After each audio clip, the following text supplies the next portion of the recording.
राहता तालुक्यातील वाकडी परिसरात एलम वस्ती भागात दत्तात्रय साबदे यांच्या गट नंबर 717 मध्ये कांद्याच्या शेतात काही दिवसापूर्वी आडगाव येथील मेंढपाळ नामे पोपट वराडे आपली पत्नी मोनाली व मुलीसह मेंढ्या चारण्यासाठी आले होते।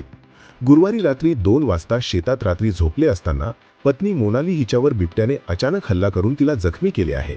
हल्ला इतका गंभीर होता की तिच्या कपाळावर 30 टाके पडले। रात्र असल्याने रक्तभांबाळ अवस्थेत असूनही सदर कुटुंबियांना रुग्णालयात जाता आले नाही। दुसऱ्या दिवशी सकाळी स्वखर्चाने खंडाळा येथील खरात हॉस्पिटल येथे सदर महिलेने उपचार घेऊन तदनंतर अहिल्यानगर येथील शासकीय रुग्णालयात उत्तरीय उपचार घेतले। सदर परिसरात गेल्या कित्येक वर्षापासून बिबट्याचा त्रास शेतकरी सहन करत आहे। काही दिवसांपूर्वी याच भागात एका मेंढपाळावर बिबट्याने हल्ला केला होता। परिसरातील शेळ्या, बकरे व कुत्रे बिबट्याने फस्त केले आहे। सदर जखमी महिलेला शासनाकडून काही आर्थिक मदत व्हावी व परिसरात वन विभागाच्या मार्फत पिंजरे बसविण्यात यावे अशी अपेक्षा जखमी महिलेचे नातेवाईक व परिसरातील नागरिक करत आहे। पोटाची खळगी भरण्यासाठी राहत्या घरापासून कोसो दूर येऊन मेंढपाळ आपला उदरनिर्वाह चालवतात। अशा परिस्थितीत असा प्रकार घडणे खरोखर दुर्दैवी आहे। निर्जन ठिकाणी आपल्या जीवाची पर्वा न करता खुल्या आसमानाला आपले छत समजून मेंढपाळ जीवन व्यतीत करतात। शासनाने सदर कुटुंबियांना मदतीसाठी ठोस पावले उचलावी हीच माफक अपेक्षा। ई समाचार न्यूज प्रतिनिधी युनुस इनामदार, राहता। नाव काय ताई तुमचं? मोनाली पूर्ण नाव? मोनाली पोपट वराडे। बरं, नेमकं काय प्रकार घडला? तिथे झोपेल होते, 2 वाजता आलं, मार लागल्यासारखं रपकन मार बसला। मी उठून पाहिलं तर ते भनट पळत गेलं वरती। पोरगी होती जवळ, माळल्या माणूस होता जवळ, ते वाचले मायावरच आलं।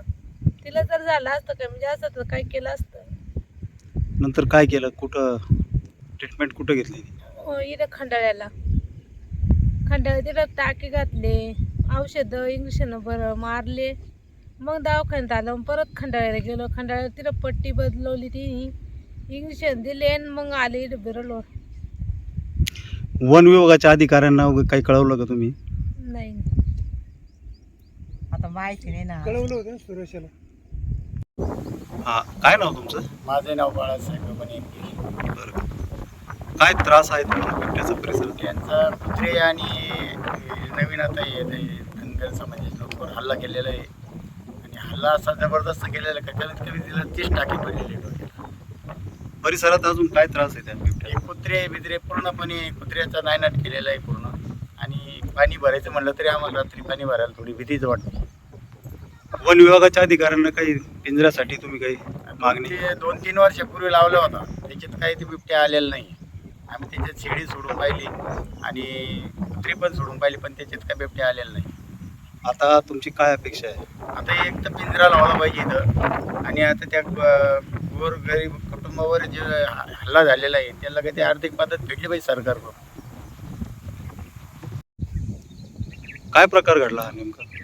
इथं जवळ 15 ते 20 वर्षापासून बिबट्याचा वावर आहे। रात्री शेतकरी पाणी भरायला जात नाही आणि मेंढपाळ 1-2, 3-3 महिने इथे येऊन राहतात। तर 2 वेळा असं झालं का त्या एक मेंढपाळावर हल्ला झाला 2 वेळा। तर परवा दिवशी रात्री हे कुटुंब झोपलेलं होतं, अचानक बिबट्याने हल्ला केला। त्या बाईच्या डोक्याला 30 टाके पडले। याच्या अगोदरच्या घटनेमध्ये असं झालं, तो मेंढपाळ पूर्ण घायल झाला, त्याला 30-35 टाके पडले होते। आणि बिबट्या इतका त्रास देतो का कुत्रे तर ठेवलेच नाही, परंतु शेळ्या, बकरं, लहान वासरं त्याचा लई त्रास आहे। तुमची काय अपेक्षा? पहिल्याला पिंजरा लावला पाहिजे आणि ही जे गोरगरीब लोक इथं मेंढपाळ आहेत त्यांना आर्थिक मदत मिळावी अशी अपेक्षा आहे।